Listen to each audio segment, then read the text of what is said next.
Hello दोस्तों, मैं रोहित चंद्रवाल स्वागत करता हूं आप सबका जीवीएन एकेडमी मंडला के यूट्यूब चैनल पे। तो चलिए, वर्ल्ड ज्योग्राफी की सीरीज को आगे बढ़ाते हुए आज हम एक नए कॉन्टिनेंट के बारे में चर्चा करने जा रहे हैं। उस कॉन्टिनेंट का नाम है यूरोप कॉन्टिनेंट। कौन सा कॉन्टिनेंट है ये? Europe continent. पिछले 3 लेक्चरों में हमने नॉर्थ अमेरिका पिछले 3 लेक्चरों में हमने नॉर्थ अमेरिका, साउथ अमेरिका और अफ्रीका महाद्वीप के बारे में तथ्यवार तरीके से अध्ययन कर लिया है। अब हम आज नए कॉन्टिनेंट जिसका नाम है यूरोप कॉन्टिनेंट, इसके बारे में वन डे एग्ज़ाम की दृष्टि से महत्वपूर्ण तथ्यों के बारे में अध्ययन करेंगे तथा इस महाद्वीप के बारे में जानेंगे। चलिए, तो शुरुआत करते हैं यूरोप महाद्वीप से। यूरोप महाद्वीप में सबसे पहले हमको जानना है कि यह महाद्वीप इस महाद्वीप में बहुत सारे देश प्रायद्वीपीय देश हैं। अब प्रायद्वीप किसको कहा जाता है? प्रायद्वीप है ना, प्रायद्वीपीय कैसे हैं? बहुत सारे देश कैसे हैं? प्रायद्वीप हैं। अब प्रायद्वीप उसको कहा जाता है जिसकी 3 ओर से जल राशि या समुद्र घिरा हो, है ना। किसको कहा जाता है? ऐसी आकृति जिसके तीन ओर से क्या घिरा हो? जल राशि घिरी हुई हो। जैसे कि आप देख सकते हैं यहाँ पे स्वीडन की स्थिति, है ना। 2 मिनट फिर से देखते हैं। यहाँ पे स्वीडन की स्थिति, इसकी 3 ओर से जल राशि घिरी हुई है। यहीं पे आप देख सकते हैं इटली की स्थिति, यहाँ पे भी 3 ओर से भूमध्य सागर की जल राशि घिरी हुई है। यहाँ पे देख सकते हैं टर्की की स्थिति, यहाँ पे भी 3 ओर से जल राशि घिरी हुई है। तो है ना, तो ये याद रख लेना है कि यूरोप महाद्वीप को प्रायद्वीपों का प्रायद्वीप कहा जाता है। क्यों? क्योंकि यहाँ पे बहुत सारे प्रायद्वीप पाए जाते हैं, ठीक है। और यूरोप महाद्वीप की स्वयं की आकृति एक प्रायद्वीप के समान है ना। ये पूरा यूरोप महाद्वीप है, इसकी स्वयं की आकृति कैसी है? एक प्रायद्वीप के समान है। तो इसको क्या कहा जाता है? यूरेशिया का प्रायद्वीप। क्या कहा जाता है? यूरेशिया का प्रायद्वीप कहा जाता है ना, यूरेशिया का प्रायद्वीप। तो थोड़ा सा ये वन डे एग्जाम के हिसाब से फैक्ट याद रख लेना है कि निम्नलिखित में से किस महाद्वीप को प्रायद्वीपों का प्रायद्वीप कहा जाता है? तो किस महाद्वीप को कहा जाता है? किस महाद्वीप को कहा जाता है? यूरोप महाद्वीप को। यूरोप महाद्वीप में बहुत ज़्यादा ही प्रायद्वीप पाए जाते हैं। चलिए, अब कुछ फैक्टों के बारे में अध्ययन कर लेते हैं यूरोप महाद्वीप से संबंधित। जैसा कि मैप में हम देख सकते हैं, यूरोप महाद्वीप का सबसे बड़ा देश कौन सा हो जाएगा? हमारा रसिया। यूरोप महाद्वीप का सबसे बड़ा देश कौन सा हो जाएगा?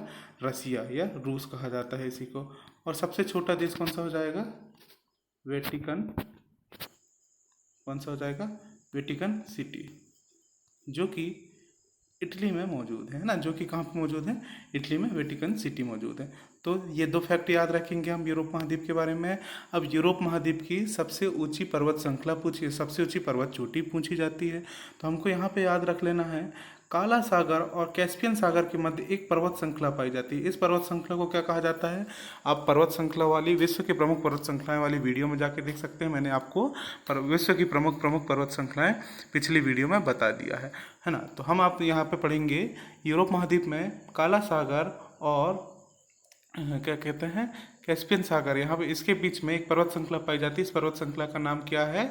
काकेसस पर्वत श्रृंखला। कौन सी पर्वत श्रृंखला? काकेसस पर्वत श्रृंखला। इसी पर्वत श्रृंखला में एक चोटी मौजूद है ना, एक चोटी मौजूद है। इस चोटी का नाम क्या है? माउंट एल्ब्रूज चोटी। एल्ब्रूज चोटी, जो कि यूरोप महाद्वीप की सबसे ऊंची चोटी है। अब यूरोप महाद्वीप की सबसे लंबी नदी के बारे में देख लेते हैं। तो जैसा कि यहाँ से होकर एक रिवर बहती है और ये जाके गिर जाती है किसमें? कैस्पियन सागर में। इस नदी का नाम है वोल्गा रिवर, जो कि यूरोप महाद्वीप की सबसे लंबी नदी है। अब यूरोप महाद्वीप के सबसे बड़े आइलैंड या फिर सबसे बड़ी द्वीप के बारे में पढ़ लेते हैं। तो ये ग्रेट ब्रिटेन द्वीप यूरोप महाद्वीप का सबसे बड़ा आइलैंड है। उसके बाद फिर सबसे बड़ी झील के बारे में पढ़ लेते हैं, है ना। अगर कैस्पियन सागर को यूरोप महाद्वीप का हिस्सा मानते हैं तो यूरोप महाद्वीप का सबसे बड़ी झील कौन सी हो जाएगी? कैस्पियन सागर, ठीक है। और अगर एग्जाम में प्रश्न ऐसा पूछा जाता है कि पूर्ण रूप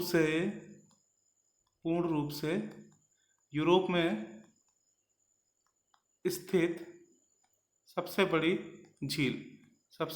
झील, तो आपको याद रखना है लाडोगा झील। कौन सी झील? लाडोगा झील, जो यहाँ पे रूस में मौजूद है ना। ये वाली झील हो जाएगी लाडोगा। तो यूरोप महाद्वीप की सबसे बड़ी झील कौन सी हो जाएगी? पूर्ण रूप से यूरोप में स्थित सबसे बड़ी झील लाडोगा झील। अब यूरोप महाद्वीप की अवस्थिति के बारे में देख लेते हैं, है ना। जियोग्राफिकल अवस्थिति या भौगोलिक स्थिति के बारे में देख लेते हैं। तो यूरोप महाद्वीप के पूर्व में एक पर्वत श्रृंखला पाई जाती है। इस पर्वत श्रृंखला का नाम क्या है? यूराल माउंटेन, है ना। जब भी हम भौगोलिक स्थिति बोलेंगे तो किसी भी देश या महाद्वीप की भौगोलिक स्थिति में उसके पूर्व, पश्चिम, उत्तर, दक्षिण में क्या स्थित है ये देखा जाता है ना। और प्रमुख प्रमुख स्थानों के बारे में देखा जाता है। तो हम भौगोलिक स्थान देख लेते हैं यूरोप महाद्वीप का, जिसके पूर्व में यूराल पर्वत स्थित है, जो इसको एशिया से अलग करता है। तो इसके इस साइड वाला भाग कौन सा हो जाएगा? हमारा एशिया। इसके राइट हैंड साइड वाला भाग एशिया और लेफ्ट हैंड साइड वाला पूरा क्या हो जाएगा? यूरोप हो जाएगा। ठीक है। और फिर अब इसके उत्तर में देखते हैं, तो यहाँ पे उत्तर में आर्कटिक एक बड़ी जलराशि है, जिसको आर्कटिक महासागर कहा जाता है उत्तर में। ठीक है। यहाँ पे नदर्न सी या फिर उत्तरी सागर पाया जाता है। उसके बाद यहाँ पे देखा जाता है, तो ये जलराशि कौन सी है? उत्तरी अटलांटिक महासागर। ठीक है। उसके बाद फिर यहाँ पे एक जिब्राल्टर जल संधि है। फिर यहाँ पे ये पाई जाने वाली जलराशि, ये वाली जलराशि कौन सी है? भूमध्य सागर। भूमध्य सागर। नीचे वाली जलराशि भूमध्य सागर। ये वाली जलराशि क्या कहलाती है? काला सागर। और ये वाली जलराशि कैस्पियन सागर। कैस्पियन सागर। तो ठीक है, एक बार फिर से देखते हैं पूरी जलराशियों के बारे में, यूरोप महाद्वीप की भौगोलिक स्थिति के बारे में, है ना। तो यूरोप महाद्वीप के 2 मिनट। यूरोप महाद्वीप के पूर्व में यूराल माउंटेन, उत्तर में आर्कटिक महासागर, पश्चिम में अटलांटिक महासागर, दक्षिण में भूमध्य सागर, काला सागर और कैस्पियन सागर मौजूद हैं। और यहाँ पे उत्तरी सागर मौजूद है। और ये बीच वाली जलराशि क्या कहलाती है? बाल्टिक सागर कहलाती है। थोड़ा सा नाम याद रखेंगे, बाल्टिक सागर, है ना। तो ये हो जाएगी भौगोलिक स्थिति यूरोप महाद्वीप की। अब हमने आपको बताया पॉलिटिकल मैप या राजनीतिक नक्शा, इसमें हम सबसे बड़े देश यूरोप और सबसे छोटा देश इटली में मौजूद है, वेटिकन सिटी के बारे में जाना। अब हम आगे चलते हुए यूरोप महाद्वीप के बारे में अध्ययन करेंगे तथ्यवार तरीके से। तो यहाँ पे देख सकते हैं आप लिखे हुए हैं ऑनलाइनर फैक्ट। उच्चतम शिखर या हाईएस्ट पीक कौन सी हो जाएगी यूरोप महाद्वीप की? एल्ब्रूस पर्वत, जो कि काकेशस पर्वत श्रृंखला का भाग है। निम्नतम स्थल कौन सा हो जाएगा? कैस्पियन सागर का तट हो जाएगा। सबसे बड़ा द्वीप ब्रिटेन द्वीप हो जाएगा, ग्रेट ब्रिटेन द्वीप हो जाएगा। सबसे बड़ी झील कौन सी हो जाएगी? कैस्पियन सागर झील हो जाएगी। पूर्ण रूप से यूरोप में स्थित सबसे बड़ी झील लाडोगा झील हो जाएगी। सबसे लंबी पर्वत श्रृंखला यूराल पर्वत श्रृंखला। सबसे लंबी नदी वोल्गा नदी। भूमध्य सागर की कुंजी किसको कहा जाता है? जिब्राल्टर को। ये हम अफ्रीका महाद्वीप में पढ़ चुके हैं। विश्व का सबसे बड़ा देश कौन सा हो जाएगा? या फिर यूरोप का सबसे बड़ा देश रूस हो जाएगा। विश्व का सबसे छोटा देश या यूरोप का सबसे छोटा देश कौन सा हो जाएगा? वेटिकन सिटी हो जाएगा। और यूरोप का सबसे बड़ा नगर कौन सा? इस्तांबुल है। ठीक है। अब देख लेते हैं यहाँ पे हमने क्या क्या सीखा यूरोप महाद्वीप के बारे में। तो यहाँ पे यूरोप महाद्वीप के पूर्व में एक पर्वत श्रृंखला पाई जाती है। इस पर्वत श्रृंखला का क्या नाम है? हमने आपको बताया था, यूराल पर्वत श्रृंखला। उत्तर में पाई जाने वाली जलराशि क्या कहलाती है हमारी? आर्कटिक महासागर। यहाँ पे एक सागर पाया जाता है जिसको क्या कहा जाता है? उत्तरी सागर। कौन सा सागर? उत्तरी सागर। ये बीच वाली जलराशि क्या कहलाती है हमारी? बाल्टिक सागर। बाल्टिक सागर। ये वाली जलराशि हमारी क्या कहलाती है? अटलांटिक सागर, महासागर। अटलांटिक महासागर। और अटलांटिक भी कौन सा? उत्तरी अटलांटिक, है ना। ये जो जलराशि यहाँ से अलग होती है इसको क्या कहा जाता है? जिब्राल्टर जल संधि। और फिर ये वाली जलराशि हमारी पूरी टोटल क्या कहलाएगी? भूमध्य सागर।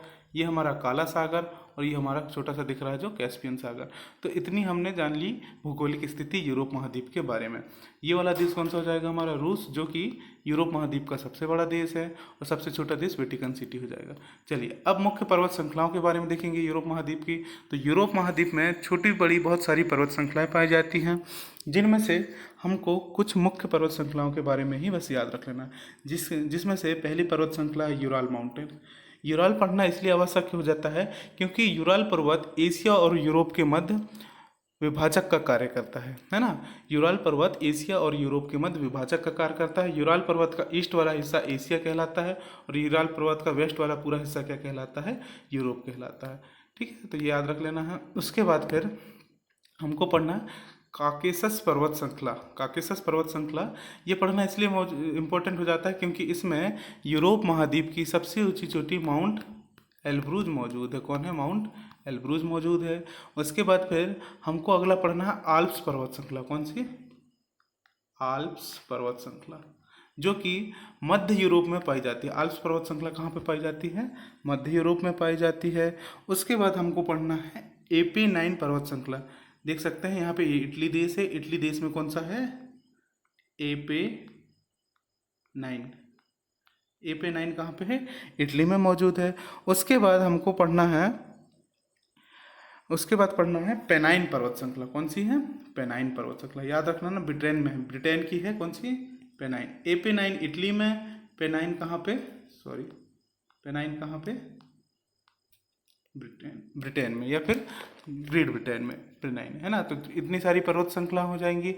उसके बाद हमको कुछ पर्वत शिखरों के बारे में भी याद रख लेना है, जो कि ज्वालामुखी पर्वत हैं। जैसे कि भूमध्य सागर में इटली देश के समीप माउंट एटना, कौन सा हो जाएगा, mount Etna, mount Etna. Mount Etna के बाद फिर हमारा कौन से पढ़े थे हम, माउंट स्ट्राम्बोली, और फिर अगला पढ़े थे माउंट विसुवियस। कौन सा, माउंट विसुवियस। ठीक है, माउंट विसुवियस। ये सब कैसे पर्वत हैं, ज्वालामुखी पर्वत हैं जो इटली में मौजूद है।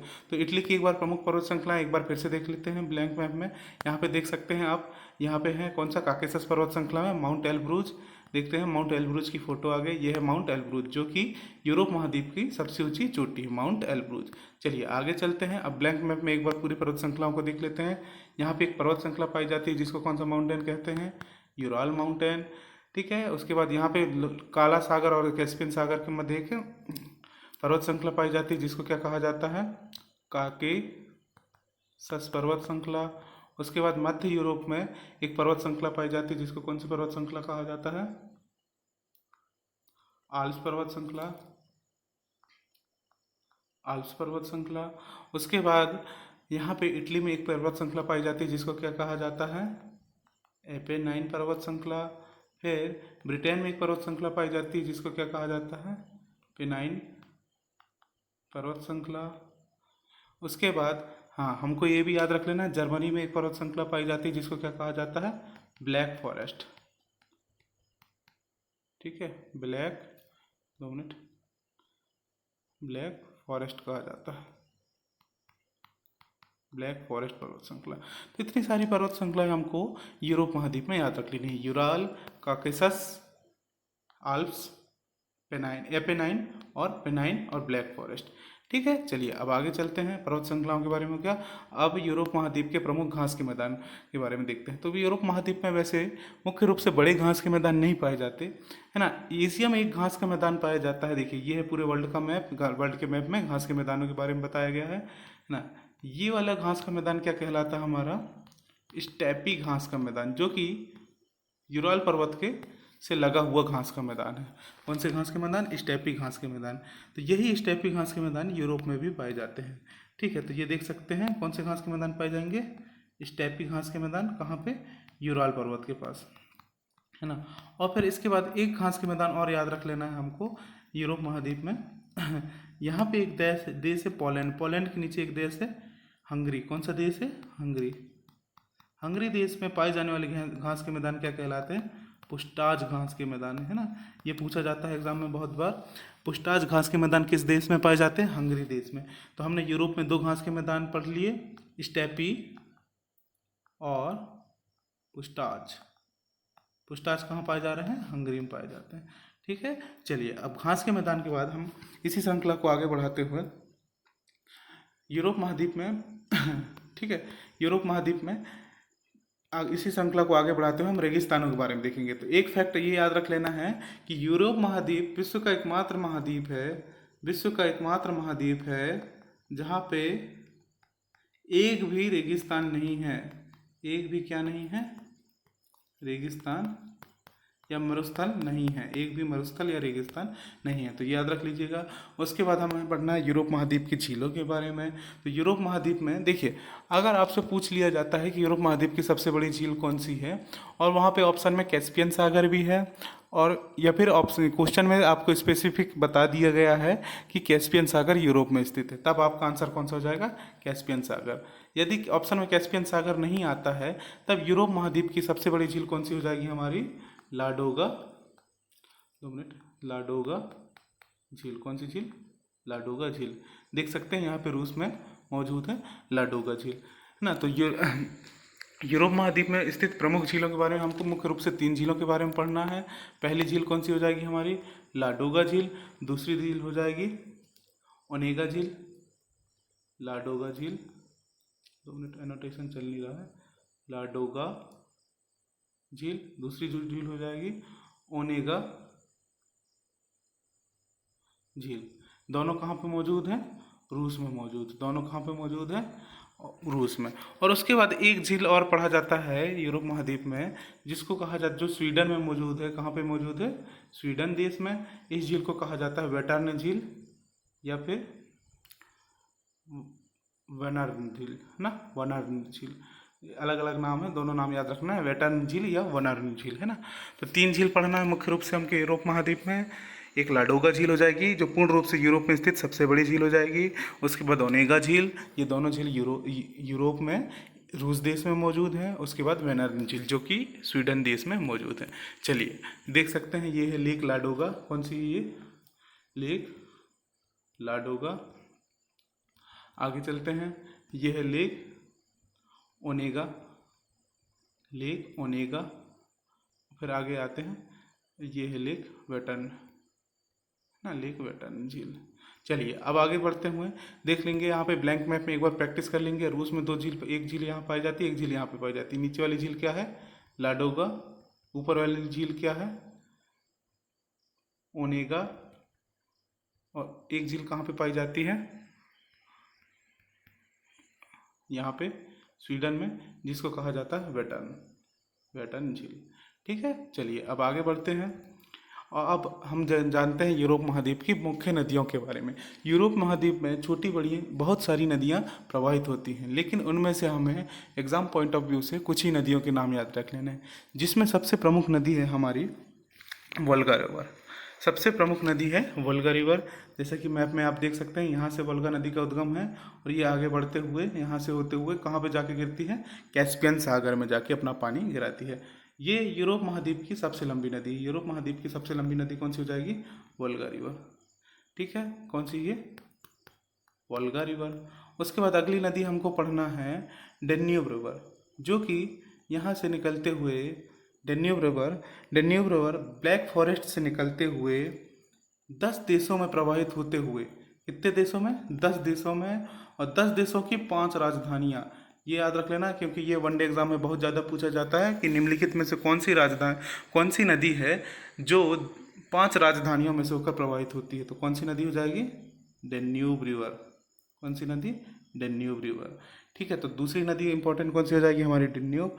उसके बाद तीसरी नदी इंपॉर्टेंट हो जाएगी हमारी राइन रिवर। कौन सी हो जाएगी, राइन, जो कि स्विट्जरलैंड में आल्प्स पर्वत से, कहाँ से, स्विट्जरलैंड में आल्प्स पर्वत से निकलती है। कहाँ से निकलती है, आल्प से निकलती है, आल्प्स पर्वत से निकलती है, और जाके उत्तरी सागर में अपना पानी गिरा देती है। राइन नदी को जर्मनी में किस नाम से जाना जाता है, कोयला नदी के नाम से जाना जाता है। उसके बाद अगली नदी पढ़ना है हमको टेम्स नदी। टेम्स नदी, कौन सी नदी पढ़ना है, टेम्स नदी। कौन सी है, टेम्स नदी। ये देख सकते हैं, या थेम्स कहा जाता है, टेम्स या थेम्स नदी, जो कि ग्रेट ब्रिटेन की सबसे लंबी नदी है, और लंदन शहर टेम्स नदी के किनारे बसा हुआ है। कौन सा शहर, लंदन शहर। उसके बाद हमको अगली नदी पढ़नी है टाइबर नदी। कौन सी नदी पढ़नी है, टाइबर नदी। ये वन लाइनर फैक्ट हैं, वनडे एग्जाम के पॉइंट ऑफ व्यू से आप इन्हें नोट करते जाएंगे। टाइबर नदी रोम से होकर बहती है ना, रोम से होकर बहती है। रोम का कहाँ पे मौजूद है, इटली में। रोम किसकी राजधानी है, इटली की राजधानी है ना। तो टाइबर नदी कहाँ से होकर बहती है, रोम से होकर बहती है, और रोम इटली की राजधानी है है ना। और एक वनडे एग्ज़ाम में बहुत सारे एग्ज़ामों में ये पूछा जाता है कि रोम किस नदी के तट पे बसा हुआ है। तो टाइबर नदी के तट पे कौन सा राजधानी बसी हुई है? रोम राजधानी। ठीक है। तो और टेम्स नदी के तट पे कौन बसा हुआ है? लंदन बसा हुआ है। कौन सा शहर? लंदन शहर। ठीक है। तो टाइबर हो गया, टेम्स हो गया। अब इसके बाद हमको पढ़ना है पो नदी के बारे में। पो नदी, पो नदी कहाँ पे, ये देख सकते हैं आप, कहाँ पे बहती है? ये इटली में। पो नदी को इटली की गंगा कहा जाता है। पो नदी को इटली की गंगा कहा जाता है, ये याद रख लेना। बहुत सारे एग्जामों में पूछा जाता है कि निम्नलिखित में से किस नदी को इटली की गंगा कहते हैं? तो पो नदी को इटली की गंगा कहा जाता है। उसके बाद हमें पढ़ना है सीन नदी के बारे में। कौन सी नदी? सीन नदी। सीन नदी, है ना। सीन नदी कहाँ पे है? पेरिस पेरिस में। सीन नदी कहाँ से बहती है? पेरिस में। और इसी नदी के तट पे क्या क्या बसा हुआ है हमारा, यानी क्या बनी हुई है? एफिल टावर बना हुआ है। किस नदी के तट पे? सीन नदी के तट पे, है ना। तो याद रख लेना, पेरिस हम क्या देखने जाते हैं? सीन देखने जाते हैं। तो हमसे कई बार एग्जाम में पूछा जाता है कि पेरिस किस नदी तट पर बसा हुआ है? सीन नदी तट पर बसा हुआ है। और एफिल टावर भी किस नदी के किनारे है? सीन नदी के किनारे है। ठीक है। तो हमने किस किस नदियों के बारे में देखा, एक बार फिर से देख लेते हैं। वोल्गा रिवर, जो कि यूरोप महाद्वीप की सबसे लंबी नदी है और ये अपना पानी कैस्पियन सागर में गिराती है। उसके बाद डेन्यूब रिवर। डेन्यूब रिवर कहाँ से निकलती है? ब्लैक फॉरेस्ट जर्मनी से निकलते हुए कहाँ पे गिरती है? 10 देशों में प्रवाहित होते हुए, 10 देशों की 5 राजधानियों में प्रवाहित होते हुए काले सागर में अपना पानी गिरा देती है। उसके बाद फिर हमको अगली नदी पढ़ना है राइन नदी, जो कि स्विट्जरलैंड आल्प्स पर्वत से निकलती है और फिर कहाँ जाती है? ये उत्तरी सागर में अपना पानी गिरा देती है। उसके बाद हमको पढ़ना है टेम्स नदी के बारे में, या थेम्स नदी के बारे में, जो कि ब्रिटेन द्वीप में स्थित है। लंदन शहर टेम्स नदी के किनारे बसा हुआ है। उसके बाद हमने जाना टाइबर नदी के बारे में। टाइबर नदी जो कि इटली में प्रवाहित होती है। रोम शहर टाइबर नदी के किनारे बसा हुआ है। फिर हमने पढ़ा पो नदी के बारे में। पो नदी के बारे में, जो कि इटली में प्रवाहित होती है। पो नदी को ही इटली की गंगा कहा जाता है। उसके बाद हमने जाना सीन नदी के बारे में। सीन नदी कहाँ से बहती है? फ्रांस में बहती है। फ्रांस में भी पेरिस से होकर बहती है। पेरिस शहर सीन नदी के किनारे बसा हुआ है। ठीक है। चलिए, तो ये हो गई हमारी प्रमुख नदियाँ, देख सकते हैं। और आप कुछ नदियाँ, अन्य नदियों के सिर्फ हमको नाम याद रखना है कि ये नदियाँ यूरोप कॉन्टिनेंट में बहती है। जैसे कि एक डॉन नदी, डॉन नदी भी किस में बहती है? यूरोप कॉन्टिनेंट में बहती है।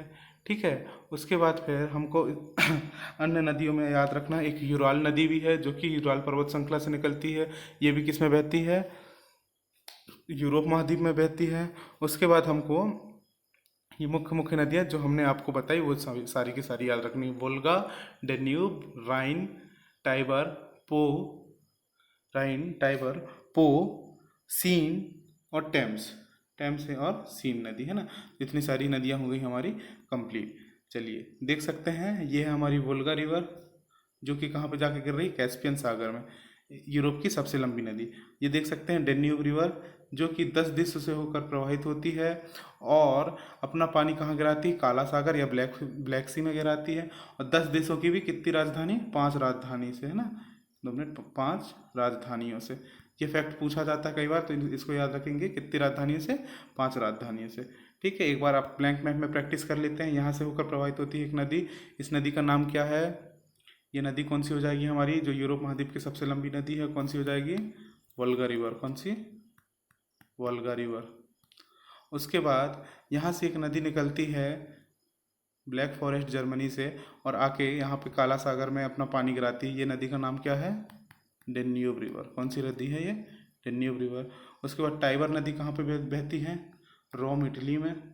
टाइबर नदी रोम, इटली में। उसके बाद पो नदी, ये भी रोम, इटली में, इसको इटली की गंगा कहा जाता है। उसके बाद राइन नदी कहाँ पे बहती है? स्विट्जरलैंड से निकलते हुए उत्तरी सागर में अपना पानी गिराती है। कौन सी नदी?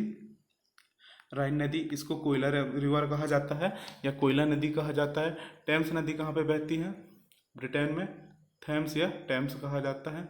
ठीक है। इतनी सारी नदियाँ हमको याद रख लेनी।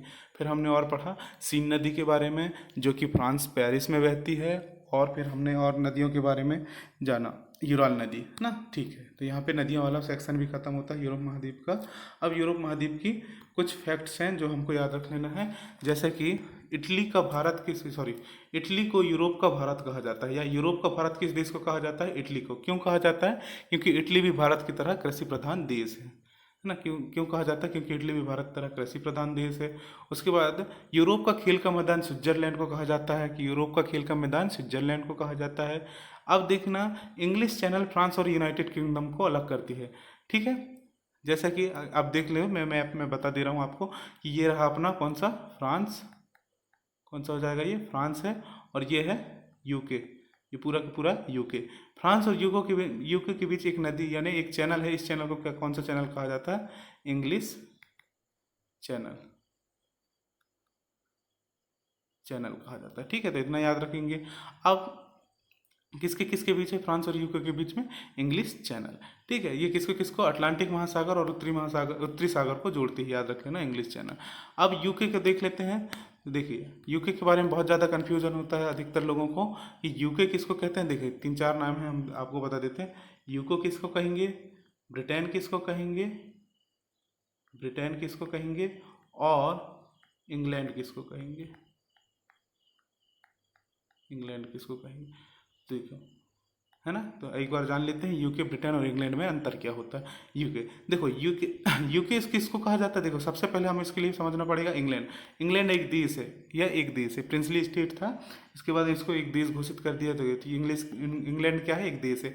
इसी तरह इंग्लैंड की तरह ही एक देश है। देखो, एक इंग्लैंड हो गया, सॉरी एक बार फिर से, इसी तरह इंग्लैंड, वेल्स और स्कॉटलैंड, कौन कौन से? इंग्लैंड, वेल्स और स्कॉटलैंड, ये 3 देश हैं जो कि इस वाले मैन आइलैंड में मौजूद है ना। किस? इंग्लैंड, वेल्स और स्कॉटलैंड, ये 3 देश इस द्वीप में स्थित है। इन तीनों देश को एक साथ मिला के जब भी पढ़ा जाता है तब इसको कहा जाता है ग्रेट ब्रिटेन कहा जाता है। क्या कहा जाता है? Great Britain.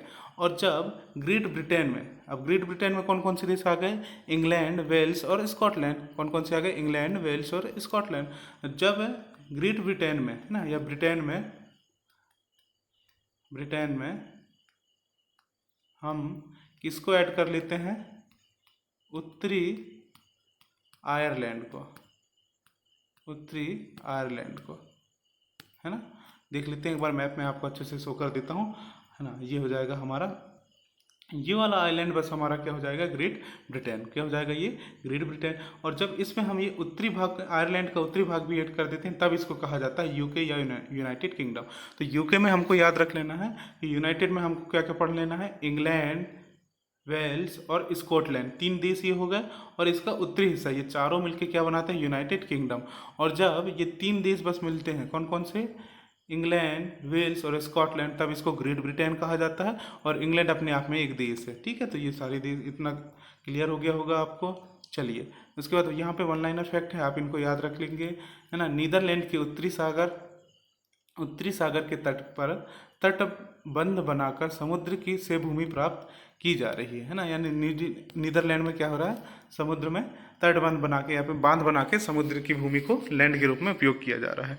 इनको क्या कहा जाता है? डाइक कहा जाता है, ठीक है। उसके बाद यूरोप के फिनलैंड, है ना। फिनलैंड कहाँ पे मौजूद है? ये देख सकते हैं यूरोप में, ये वाला देश नार्वे, सॉरी ये वाला देश नार्वे, ये स्वीडन और ये फिनलैंड। तो यूरोप के फिनलैंड को क्या कहा जाता है? फिनलैंड को झील की नगरी कहा जाता है, या झीलों का देश कहा जाता है ना। फिनलैंड को क्या कहा जाता है? झीलों का देश कहा जाता है। तो इस प्रकार के 1 लाइनर फैक्ट हैं, आप इनको याद कर लेंगे, एक बार स्क्रीनशॉट ले लेंगे, आपको जो भी लेना है ना। नार्वे को मध्यरात्रि के सूर्य का देश कहा जाता है, मध्यरात्रि का देश कहा जाता है नार्वे का, मध्यरात्रि का देश नार्वे को। तो ये 1 लाइनर फैक्ट है, इनको आप आसाम से पढ़ सकते हैं, ठीक है। चलिए, तो हो गया हमारा यहाँ पे यूरोप महाद्वीप के बारे में तथ्यवार अध्ययन समाप्त होता है। एक बार पुनः ब्रीफिंग कर लेते हैं कि हमने यूरोप महाद्वीप के बारे में क्या क्या पढ़ा। तो यूरोप महाद्वीप कहाँ पे स्थित है?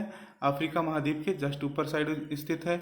यूरोप महाद्वीप क्या है? विश्व का 6ठा सबसे बड़ा, है ना, क्षेत्रफल के आधार पे 6ठा सबसे बड़ा महाद्वीप है। कौन सा? यूरोप 6ठा। इसके बाद किसका नंबर आता है? ऑस्ट्रेलिया का, तो ये 7वां हो जाएगा, ठीक है। अब इसके बाद यूरोप महाद्वीप की अवस्थिति और देशों के बारे में जानते हैं। यूरोप महाद्वीप का सबसे बड़ा देश रूस, सबसे छोटा देश वेटिकन सिटी जो इटली का भाग है। यूरोप महाद्वीप के उत्तर में आर्कटिक सागर पाया जाता है, पूर्व में यूराल माउंटेन पाया जाता है, पश्चिम में अटलांटिक ओशियन पाया जाता है और दक्षिण में भूमध्य सागर और अफ्रीका महाद्वीप पाया जाता है। भूमध्य सागर से ही लगा हुआ सागर एक कौन सा है? काला सागर। और ये कौन सा है? कैस्पियन सागर। ठीक है, तो ये हो गई भौगोलिक स्थिति यूरोप महाद्वीप की, है ना। तो देख सकते हैं ये है भौगोलिक स्थिति यूरोप महाद्वीप की। अब आगे चलते हैं तो यूरोप महाद्वीप के बारे में हमने जाना। सबसे ऊंचा शिखर कौन सा है यूरोप महाद्वीप का?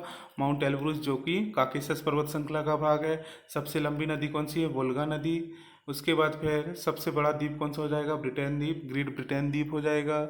सबसे बड़ा देश रसिया। सबसे छोटा देश वेटिकन सिटी, है ना। उसके बाद फिर सबसे बड़ी झील कौन सी हो जाएगी? जो यूरोप में मौजूद है, लाडोगा झील, है ना। तो इस प्रकार के तथ्यों के बारे में हमने अध्ययन किया। उसके बाद हमने यूरोप महाद्वीप की प्रमुख पर्वत श्रृंखलाओं के बारे में जाना, जिनमें से Ural mountain, Caucasus mountain, Alps mountain और एपेनाइन, पेनाइन, इतनी सारी माउंटेन हमारी मुख्य रूप से इम्पोर्टेंट थी।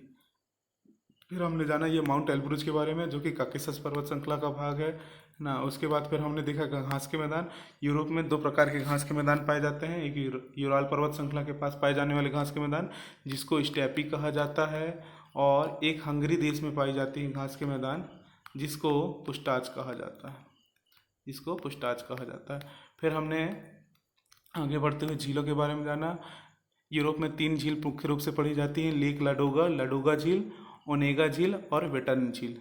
लाडोगा, ओनेगा और वेटर्न झील। ठीक है, लाडोगा, ओनेगा और वेटर्न झील। उसके बाद हमने यूरोप महाद्वीप की नदियों के बारे में जाना। सबसे लंबी नदी वोल्गा नदी।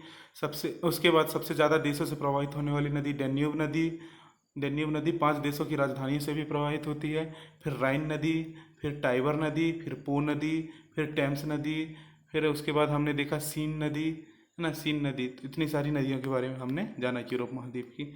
चलिए अब आगे चलते हैं, हम यूरोप महाद्वीप को यहीं पे समाप्त करते हैं। कैसा लगा वीडियो आप ज़रूर बताएं। घर पे रहें, स्वस्थ रहें। धन्यवाद।